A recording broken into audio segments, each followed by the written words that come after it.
Il existe, dans une salle peu fréquentée du Penn Museum de Philadelphie, une vitrine discrète. Pas de projecteur dramatique, pas de cartel surdimensionné, simplement un éclairage doux, à peine suffisant pour révéler la surface d'un objet posé là, comme s'il attendait quelque chose ou quelqu'un. La tablette mesure 13 cm de long, 10 cm de large, moins de 2 cm d'épaisseur. Elle tient dans une main. Elle pèse à peu près autant qu'une pierre ramassée sur un chemin. Et pourtant, depuis le moment où elle a été extraite du sol irakien en 1896, lors de la toute première expédition archéologique américaine à Nippur, elle ne cesse de poser une question à laquelle personne n'a encore apporté de réponse satisfaisante. On l'appelle la tablette CBS d'île 673. Elle est en argile cuite, couleur de sable brûlé, et son état de conservation est précaire. Il ne subsiste que le tiers inférieur du document original, soit 6 colonnes de texte cunéiformes, 3 sur chaque face, chacune comptant entre 10 et 15 lignes.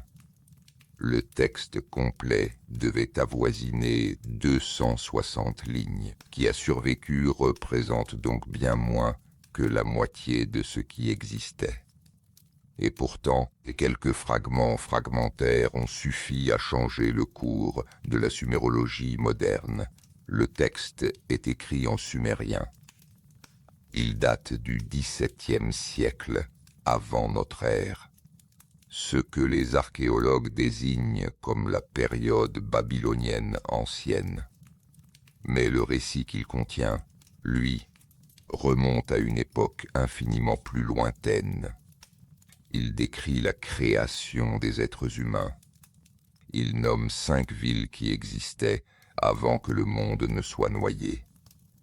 Il raconte comment un dieu chuchota un avertissement à un roi, comment les eaux montèrent pendant 7 jours et 7 nuits, comment un homme en réchappa sur un bateau, et comment, à l'issue du déluge, ce survivant offrit des sacrifices au soleil levant.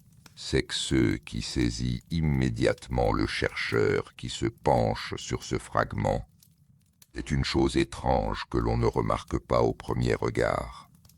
Pas le récit du déluge lui-même. Cela, on le connaît, on l'a lu ailleurs.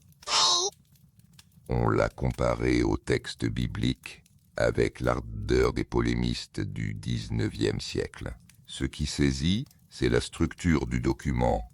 Avant le déluge, la tablette CBS 1673 prend le soin de nommer des villes. Elle les liste avec une précision quasi administrative. Elle les associe à des divinités protectrices spécifiques.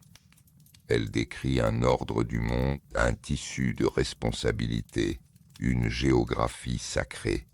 Tout cela pour une époque censément révolue, censément engloutie, censément perdue.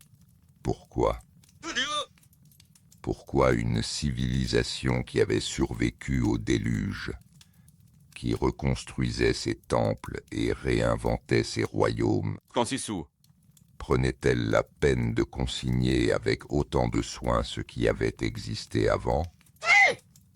Pourquoi nommer ces villes mortes, ces rois aux règnes impossibles, ces sages disparus ? Pourquoi graver dans l'argile la mémoire de ce que l'eau avait, selon leur propre récit, effacé ?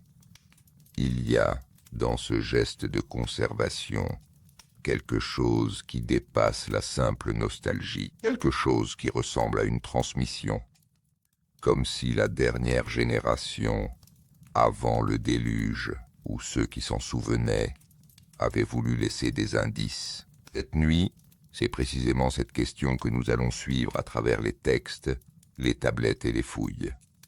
Non pas pour conclure, mais pour regarder, pour voir ce que les Sumériens ont voulu que nous voyions. S'ils ont voulu que nous voyions quelque chose, laisse-moi savoir dans les commentaires d'où tu écoutes cette nuit. Avant que le monde ne se souvienne, il faut d'abord poser la scène, l'imaginer vraiment avant d'interroger les textes. Le sud de la Mésopotamie, il y a environ 5000 ans. Une plaine immense, plate jusqu'à l'horizon, traversée par deux fleuves qui ne se ressemblent pas. Le Tigre, nerveux, imprévisible, aux crues brutales. L'Euphrate, plus lent, plus large, aux méandres qui changent de saison en saison. Entre eux et tout autour d'eux, des marais, des roselières qui murmurent dans le vent du soir, des chenaux peu profonds, où des barques plates glissent entre des rideaux de roseaux hauts de 3 mètres, et, parsemés dans ce paysage d'eau et de boue, des élévations de terre, des tels, sur lesquels s'élèvent les premières cités du monde, n'est pas une métaphore. Les archéologues emploient le mot avec précision. Les premières cités, au sens technique, historique et urbanistique du terme, apparaissent ici, dans ce coin de l'actuel Irak, entre le 5e et le 4e millénaire avant notre ère. Eridu, la plus ancienne, est fondée vers 5400 avant notre ère, selon les datations obtenues lors des fouilles de Fouad Safar et Seton Lloyd pour la direction des antiquités irakiennes entre 1946 et 1949. Elle repose sur 19 niveaux de temples superposés, chacun bâti sur les ruines du précédent, comme si chaque génération avait considéré que le lieu lui-même était sacré, indépendamment de la structure qu'il occupait. Le niveau le plus profond, le niveau 19, consiste en une petite salle rectangulaire avec, au centre, un autel de briques crues et des restes de poissons brûlés utilisés comme offrande. 5 millénaires de dévotion continue, concentrés dans un carré de quelques dizaines de mètres.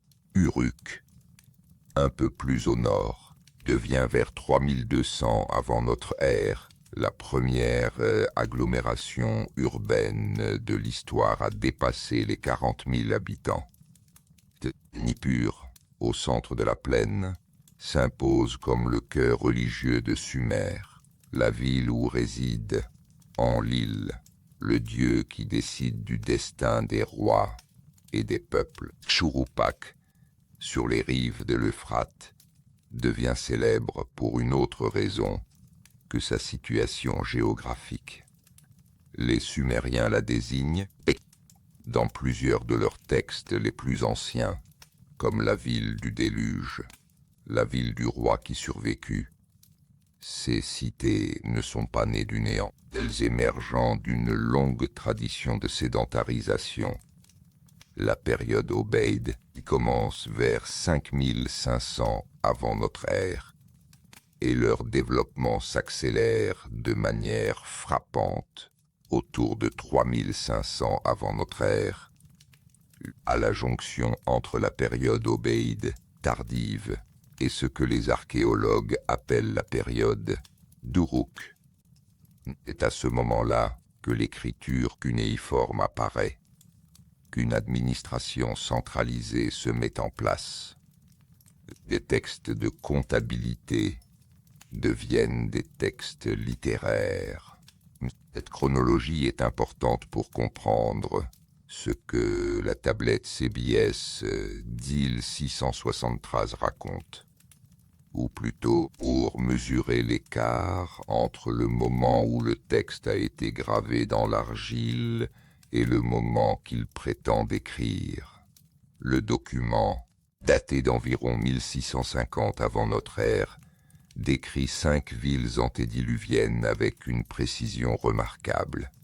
Ces villes, Eridu, Bad Tibira, Larak, Sipar et Chouroupak, correspondent toutes à des sites archéologiques réels, des lieux qui ont effectivement existé, des tels qui ont été fouillés et datés.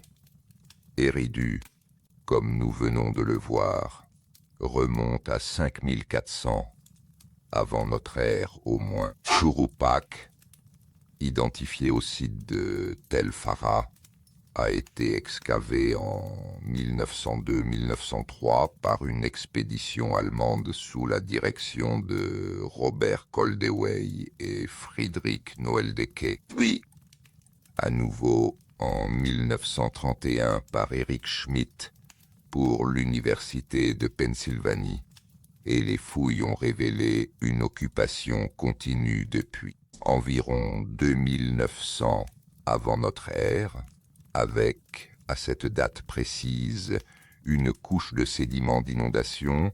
C'est là que les choses deviennent intéressantes. La couche de limon alluvial identifiée à Chouroupak lors des fouilles des années 1930 correspond à la fin de la période dite de Jemdet Nasr, vers 2900 avant notre ère.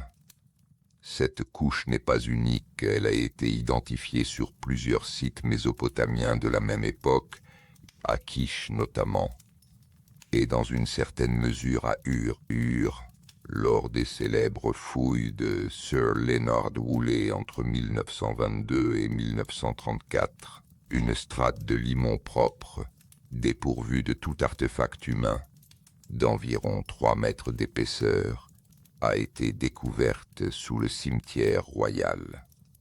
Woolley, dans l'enthousiasme de sa trouvaille, télégraphia à Londres pour annoncer qu'il avait trouvé la preuve physique du déluge biblique. Les archéologues qui vinrent après lui furent plus prudents. La couche de Woolley à Ur ne correspond pas exactement aux couches identifiées à Chouroupak ou à Kish, et il est peu probable qu'un seul événement unifié soit responsable de toutes ces traces de submersion. Il s'agit plus vraisemblablement de plusieurs crues catastrophiques locales, survenues à des périodes légèrement différentes, dans une plaine qui était déjà structurellement vulnérable aux inondations massives. Mais voilà ce qui importe ici. Ce que l'on oublie facilement lorsqu'on débat de l'historicité du déluge. Que ce soit un événement ou plusieurs, que ce soit une catastrophe régionale ou une série de catastrophes locales, la réponse culturelle sumérienne à ces inondations a été une réponse de mémoire. Pas seulement une réponse technique, construire des digues, relever des temples, redresser des villes, mais une réponse mémorielle. Une décision collective, inscrite dans des dizaines de textes, de nommer ce qui avait existé avant. La tablette CBS 1673 nomme 5 cités. Elle les associe à des dieux. Elle les présente comme des entités ayant eu une existence réelle, une administration réelle, une géographie sacrée réelle. Ce n'est pas la structure d'une métaphore. Ce n'est pas la grammaire du mythe pur. C'est la grammaire de la liste. Et les Sumériens, peuple de scribes et de comptables, savaient mieux que quiconque la différence entre les deux césias, qui signifie que quelqu'un, à un moment donné, a décidé que ces villes méritaient d'être nommées, que cette mémoire méritait d'être conservée, que la génération d'avant le déluge méritait d'être documentée. La question qui se pose alors n'est pas tant « est-ce que le déluge a vraiment eu lieu ?»